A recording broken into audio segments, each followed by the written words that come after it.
Hey, Nelson, alcoholic addict. That's not my real name. That is a code name I came up with the NSA to avoid detection for this sober newsletter.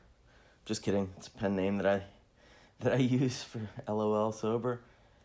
I saw a short video recently where Tom Hanks was asked what advice he would give to himself, a younger version of himself.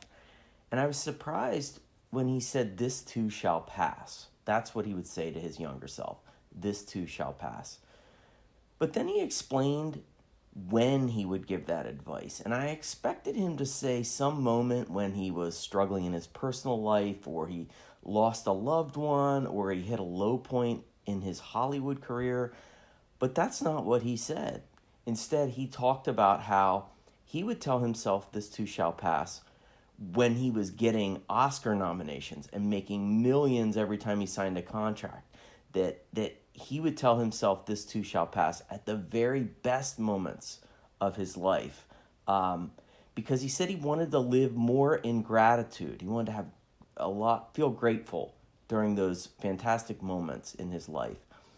And boy, that hit home for me. I always forget that when things are going good, I handle success about as badly as I handle failure. And I need a program during both good times and bad. And I had a recent run where things were great. My professional life, my personal life, I was going to the gym, getting to meetings. And I think I did an okay job. I recognized it right away. Like, oh, this is a really good couple of weeks for me. So I stayed present. I was grateful in the moment. And I didn't set expectations that this winning streak of mine was going to continue forever. But you'll notice I use the word okay, because I think I just do okay. Even when I'm, the best I can do is okay when things are good. One of the things that always creeps into my mind, and it did this time too, was, well, this is great, but I bet it ends soon. And it's going to suck when it does. This is terrible. How do I make this go forever?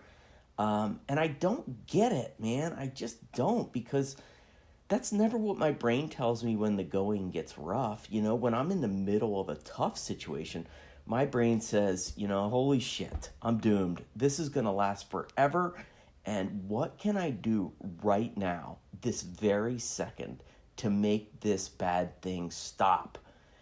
And my guess is, I was wondering, is this what an addict thinks? And I don't know. I don't think that it's just addicts who think like this. I know it's not just me. I bet lots of non-alcoholic people and non-addict people that they get that in their brains too. But I do think my addictive brain does make it worse. I bet a lot of people are nodding their heads when they listen to this. Because I do think there's something about an addict's brain that is a little bit differently, because I desperately want the good times to continue every single second of every single day. And I want the bad times to reverse instantly, just go away. And I used to grab drugs and alcohol at a good party or watching a good football game, because I wanted those things to become great. Good wasn't good enough. And then in reverse, when a bad day happened, or something unpleasant was said to me, I wanted it to be over as soon as possible. And then I thought drugs and alcohol could numb that out.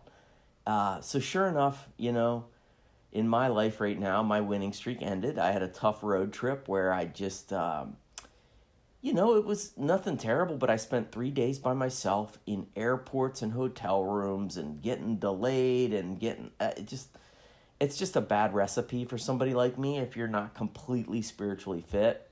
And I did not get to any meetings during those 3 days either.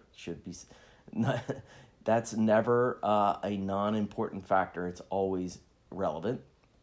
So I go for 3 days, then I get home, test positive for COVID, got it from one of my kids. So now I'm in solitary confinement in my own house. I can hear my cats running around, my little furry buddies on the other side of the door, and then I can hear my little 7-year-old human buddy on the other side of the door laughing and getting ready for school, and it's pretty agonizing. I miss them. So it's just hasn't been a great 7 days. And so last night, while I swam around in a warm bathtub of self-pity by myself in my basement, I thought, you know what would help right now? Cookies and peanut butter cups. Cookies and peanut butter cups, absolutely. And I deserve that anyway, poor me. And it was the same seductive voice that I used to whisper in my head that a beer or two at dinner, that wasn't enough. Maybe I should take some pills and some vodka and some more beer. Maybe also some more pills. Because it was a long day at the office and, man, I deserve that, don't I? So, I don't do that anymore, but I did put in an order via text message for 6 Oreo cookies and 4 peanut butter cups. And my order came through. Somebody put a plate of 6 Oreos and 4 peanut butter cups on the top step of the basement, and then closed the door, locked me back in my cell. And then I had second thoughts.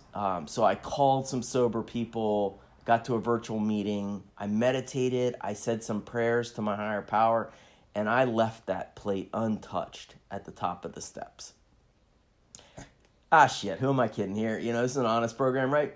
I didn't do any of those things. I ate all 6 Oreo cookies, and I ate all 4 peanut butter cups, and they were delicious.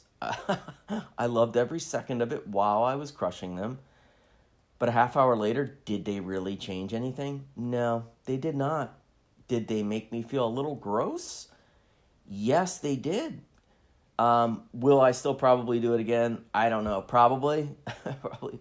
But then I thought about that Tom Hanks quote and the good times and the bad times recently, the ups and downs, and I said to myself, these Oreos and peanut butter cups shall pass. These too shall pass.